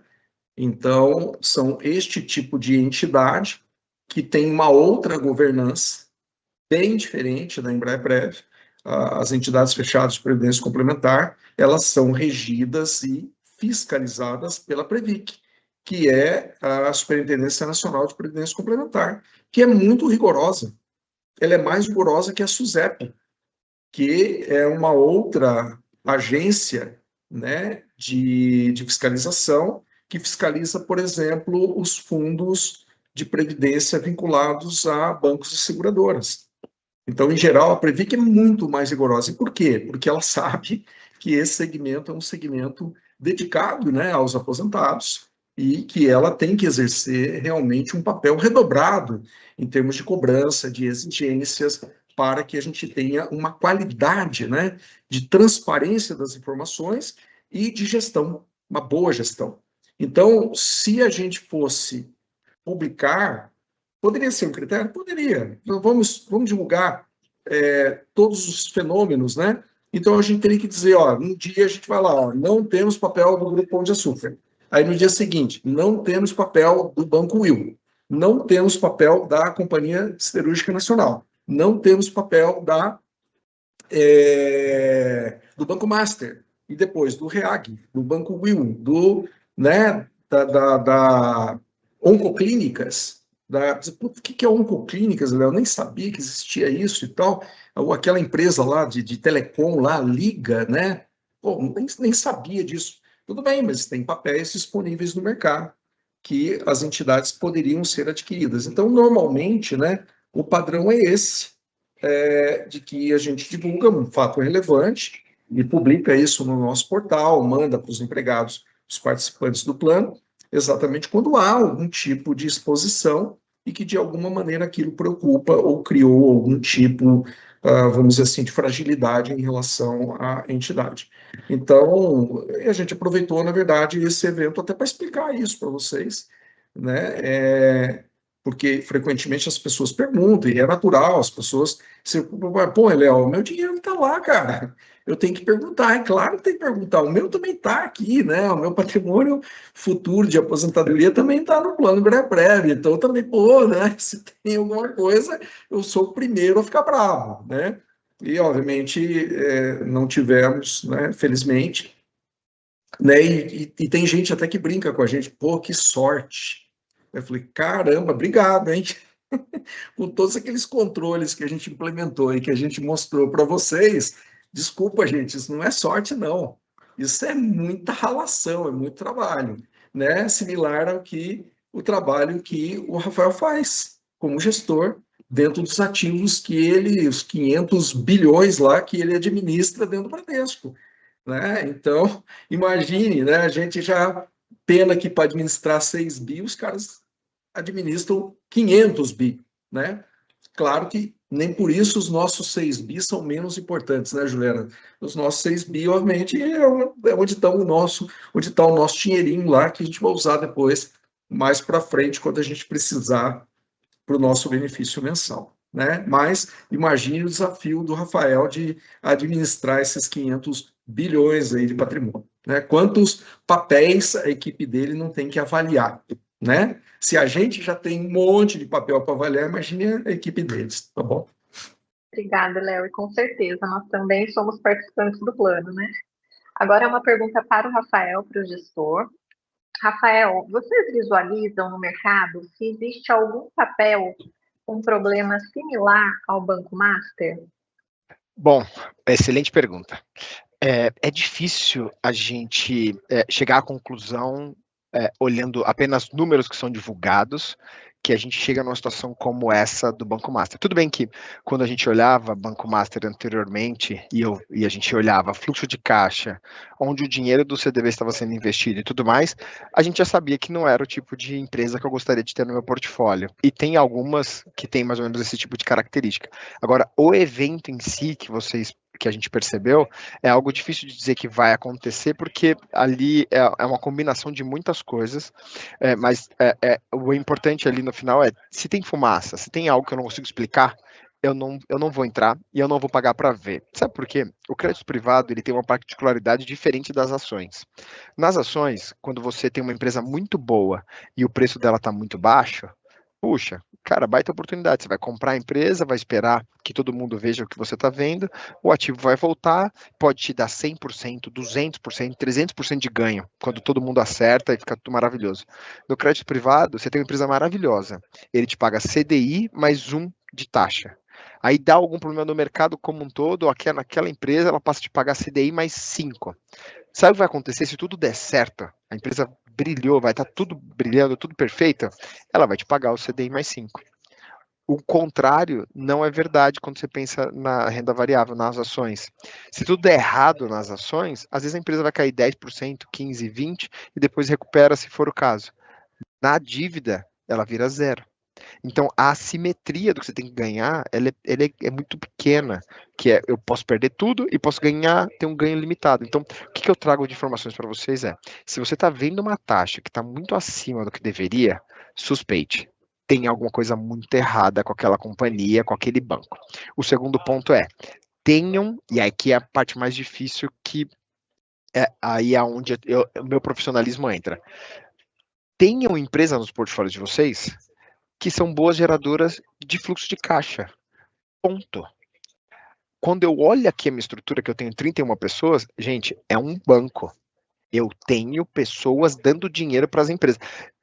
A minha visão, até algo importante para compartilhar com vocês, quando eu penso na gestão de crédito privado, eu não estou focado 100% em só entregar retorno para o investidor. Sabe por quê? Se eu focar no retorno, eu vou errar do outro lado, que é, eu trabalho como se fosse uma tesouraria de um banco. Eu tenho um montante de dinheiro e eu passo a dar esse dinheiro para as empresas como empréstimo. Se é uma empresa que tem risco, mas vai me pagar bem, cara, se eu der esse dinheiro e faltar, entende que eu vou tomar um pênalti como se eu estivesse numa tesouraria de um banco? Então, qual que é a lógica no final? Eu trabalho como se fosse um banco e minha ótica é, estou emprestando dinheiro para alguém. Esse alguém consegue me pagar? Ah, Rafa, mas e todo o retorno que vocês trazem ao longo do tempo? No final é consequência. Eu não foco no retorno propriamente dito inicialmente. Eu foco em, essa empresa vai me dar dinheiro no final? Aí depois eu falo, esse retorno é bom? Faz sentido para minha carteira? Porque às vezes alguma dessas lacunas eu não vou conseguir preencher. Então, falei tudo isso para dizer que não consigo dizer para vocês que tem uma empresa com as mesmas características do Master que vocês têm que tomar cuidado. Mas consigo dizer, remuneração muito alta e falta de fluxo de caixa, você já sabe o resultado final. Obrigada, Rafael. Temos mais uma pergunta para vocês. Vocês ficaram mais restritivos em relação à análise de crédito após esses eventos? Boa pergunta. Sabe que é até difícil dizer quando...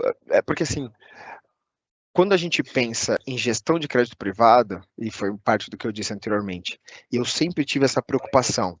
Essa empresa que eu estou dando dinheiro, esse banco, vai produzir fluxo de caixa suficiente para me pagar?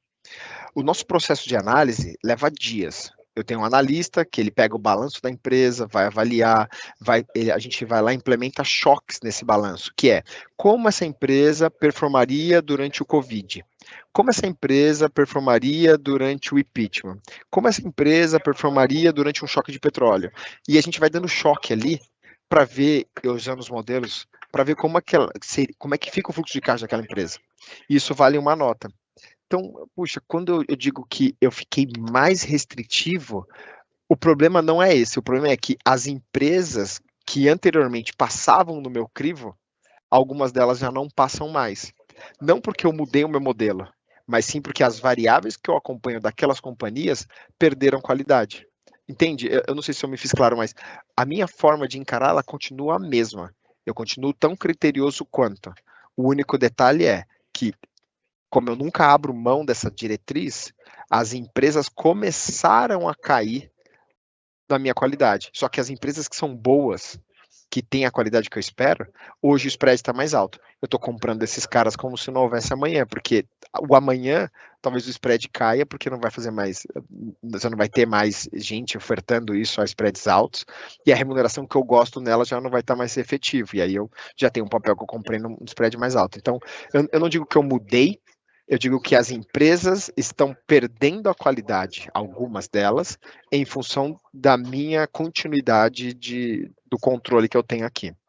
Excelente, obrigada, Rafael. Agora, para finalizar, é um comentário para a Embraer Prev. Trabalhei na Embraer na área de processos e hoje eu sou assistido. Não sabia que a Embraer Prev tinha todo esse tipo de controle. Pois é, muito legal esse comentário e assim, muita gente realmente se surpreende, né? Porque muitas vezes você ter um fundo de pensão, como é o plano Embraer-Prev, a administração do plano Embraer, ligada a uma companhia, embora a gente não esteja falando de uma companhia qualquer, a gente está falando da Embraer, uma empresa conhecida no mundo inteiro e que é conhecida pela sua qualidade, né? A qualidade dos seus produtos, os aviões da Embraer são desejados no planeta e são comparados ao estado da arte. Poxa, são os melhores engenheiros do planeta, tanto que a NASA vem contratar os nossos engenheiros aqui, né? Então, tudo isso, não estou falando nada né, que a gente já não tenha ouvido aí na internet, lido na internet, ou ouvido em comentários e vídeos por aí. Então, não obstante a gente ter uma companhia admirada, premiada, reconhecida por sua qualidade, né, muitas vezes você, puxa, mas a Embraer, né, faz a gestão financeira de um plano de previdência, né? Então, as pessoas, de alguma maneira, podem entender que, de alguma forma, aquilo tem um processo do tipo, não é meu core business, não é minha atividade. Então, talvez eu seja, de alguma maneira, não se tenha todos os controles necessários para se fazer uma gestão no nível dos bancos, nos níveis das seguradoras. E isso não acontece, né? Não acontece porque prova, primeiro, né, para a gente se estabelecer, para a gente ser uma administradora, o que a gente chama de uma concessionária de serviços de previdência complementar, que foi autorizada pelo governo federal, por meio da Previc, né? Publicada, inclusive, Diário Oficial da União, ou seja, tem que ter toda uma qualificação para ter esse tipo de credencial e poder fazer esse trabalho. E, obviamente, que no dia a dia a gente não precisa ficar comentando com vocês sobre todo esse trabalho interno que a gente faz, que é todo esse nível de controle que a gente exerce para garantir a mitigação de riscos. O que significa mitigar riscos? Riscos compatíveis com a nossa operação, com a nossa meta, com o nossa expectativa de rentabilidade, né? E também quanto, de alguma forma, a gente quer assumir de riscos de retorno sem que a gente, de alguma maneira, esteja suscetível a prejuízos, a perdas, né? Então, obviamente, a nossa equipe é super qualificada, é uma equipe que vem do mercado, especializada nisso, e o trabalho de gestão propriamente dito, ele é todo terceirizado com os melhores gestores do mercado. Por exemplo, a gente convidou o Bradesco aqui para vir conversar e apresentar para a gente, porque o Bradesco é um dos melhores, se não o melhor gestor do mercado. Então, de alguma maneira, a gente trabalha com os melhores, certo, Rafael? Juliana, acho que era Concordo. isso. Obrigado, viu? Concordo, obrigado. Obrigada, Léo. Recebemos aqui mais uma pergunta para o Rafael. Vamos lá, Rafael. Onde podemos consultar, site, canal, a avaliação geral comparativa sobre crédito privado para filtrar rapidamente empresas com relação a critérios? Risco de crédito, rentabilidade, periodicidade do provento, mensal, trimestral, semestral, anual ou até mesmo somente no vencimento do título? Uau! Onde eu encontraria tudo isso? É que, puxa, faz muito. Eu lembro que tinha uns sites antigamente que eles traziam o balanço das empresas e até algumas informações, mas eu nem sei se existe mais, porque hoje eu uso ferramentas, eu tenho o Economática, principalmente, dentro do Economática eu tenho lá, eu posso escolher a empresa que eu quero, posso escolher a forma de visualização do relatório que eu quero extrair, e ele me entrega todas as informações. Então, assim, um site que te entregue tudo isso, eu acho que eu vou ficar te devendo, porque não me recordo se existe algo tão objetivo assim. Entretanto, dentro do site da Ambima, pensar o que mais? A Ambima, que é a associação de mercado, lá tem bastante informação do site da CETIP, você consegue buscar das companhias, mas nesse nível de site vai ser difícil. E tá aí, talvez, a grande dificuldade do nosso mercado com relação a você conseguir fazer uma gestão do seu próprio portfólio. Eu mesmo vou analisar a empresa. Muitas vezes vai ter que você lá pegar o balanço e você começar a apurar as informações dela da forma mais básica possível, mas eu acho que eu vou ficar te devendo essa solução simples aqui no site. Perdão. Obrigada, Rafael. Bom, chegamos ao fim, ao 26º encontro virtual de participantes e assistidos, mais uma sessão. Agradecemos a participação do Rafael, muito obrigada pelo conteúdo tão rico. Agradecemos mais uma vez ao Eléo e a todos vocês que estiveram conosco. Em novembro teremos o próximo encontro, então fiquem atentos lá, e nosso encontro presencial, e aguardamos a presença de vocês. Muito obrigada a todos. Uma boa tarde.